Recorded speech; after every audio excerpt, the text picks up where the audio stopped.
दोस्तों बहुत बहुत शुक्रिया। मैं आसिफ रशीद आपके साथ। जम्मू कश्मीर के अंदर इंसदाद बदनवानी विंग या एंटी करप्शन ब्यूरो की जानिब से कार्रवाइयाँ जारी हैं और ये वो ब्यूरो है जम्मू कश्मीर पुलिस के मातहत काम करने वाला इदारा है। साल 2020 के बाद से मुसलसल यह अलहदा विंग काम कर रही है और बदनवानी में मुलव्वस अफराद के खिलाफ कार्रवाइयाँ हो रही हैं। एक और सीनियर अफसर पकड़ा गया, SHO पंथा चौक श्रीनगर, आजम खान इनका नाम है और DYSP रमीज़ राजा की क़यादत में एंटी करप्शन ब्यूरो की जानिब से ये कार्रवाई अमल में लाई गई है। तहकीकात से मज़ीद चीज़ें सामने आएंगी, लेकिन एक बात तो साफ़ हो गई है कि सीनियर अफसरान भी इस तरीके से इस गैर कानूनी या गैर अखलाकी गैर समाजी अमल में आज के वक्त में लिप्त हैं या उसमें मुलव्वस पाए जाते हैं। कार्रवाइयाँ या तहकीकाती अमल मज़ीद आगे बढ़ता है। बड़ी खबर इस वक्त ये है कि कश्मीर प्रोविंस के अंदर ये कार्रवाइयाँ जो चल रही थी अब तक नॉर्दर्न बेल्ट में, साउथ में, बाकी एरिया से जहाँ जहाँ शिकायत मिलती है वहाँ पर जाकर एंटी करप्शन ब्यूरो कार्रवाई करता है। ये जो साहब पकड़े गए हैं, 1.5 लाख रुपए इनसे पकड़ा गया है। जो हम तक डिटेल्स पहुँची,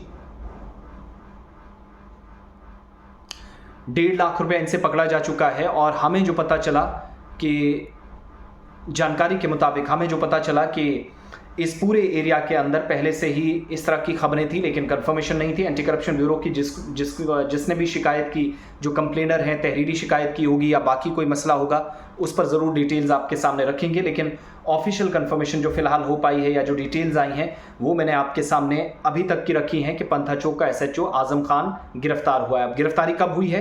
1.5 लाख रुपए पकड़ा गया, बाकी लॉकर से भी कुछ पैसा यानी 1.5 लाख प्लस पैसा जो है वो पकड़ा गया है। साथ साथ ये भी बताते चलें कि DSP रमीज़ राजा साहब, उनकी क़यादत में ACB काम कर रहा था।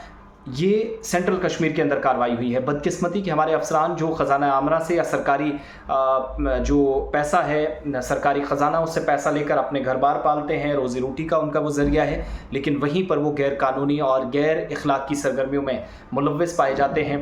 बदकिस्मती से वो इस तरह के घिनौने कामों में मसरूफ़ हो जाते हैं जहाँ पर उन्हें पता ही नहीं चलता कि अच्छा और बुरा क्या है, छोटे और बड़े, अच्छे और बुरे, पाक और नापाक में क्या तमीज़ होनी चाहिए, क्या फ़र्क होना चाहिए। ये कार्रवाई इससे पहले ही 50 अफसरान के खिलाफ कार्रवाई हुई, बल्कि 48 बेनिफिशरीज़ हैं, 50 टोटल लोग, जिनमें एक deputy director horticulture planning and marketing, इसके अलावा एरिया मार्केटिंग ऑफिसर सोपुर के अंदर, वहाँ पर भी रिश्वत लेकर अपनी मर्जी से दुकानें अलॉट की गई साइट पर, जिन लोगों को देनी चाहिए थी, जिनने दहाइयों या 2 दहाई कबल जिन लोगों ने फॉर्म भरे थे, जिन लोगों ने कोशिश की थी कि कम से कम आज के वक्त में उनको दुकान मिले, रोज़गार चले। लेकिन सोपुर फ्रूट मंडी के अंदर नौपुरा में जो कुछ हुआ वो आपके सामने हम मुकम्मल तफसीलात रख चुके हैं। तो वहाँ पर भी बेनिफिशरीज़ को दरकिनार करके अपनी मर्ज़ी से रिश्तेदारों को, भाइयों को, करीबियों को लाया गया और जब कार्रवाई हुई, तहकीकात में पर्दा उठा तो बहुत सारे लोग फंसे और इसी तरीके से यहाँ पर भी पर्दा उठा। SHO आजम खान पकड़े गए। बताया जाता है, जो हमारे सोर्सेज बता रहे हैं कि 1.5 लाख रुपए लेते हुए उनको पकड़ा गया रंगे हाथों।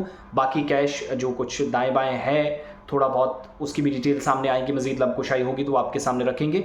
फिलहाल अभी तक की ये जानकारी है कि SHO साहब पकड़े गए हैं, रमीज़ राजा साहब ने कार्रवाई की है और हमारी जानकारी के मुताबिक आखिरी जब ये रिपोर्ट फाइल हम कर रहे हैं तब ऑपरेशन चल रहा था। उसके बाद ऑपरेशन रुका या नहीं रुका, इसकी डिटेल्स आना भी बाकी है।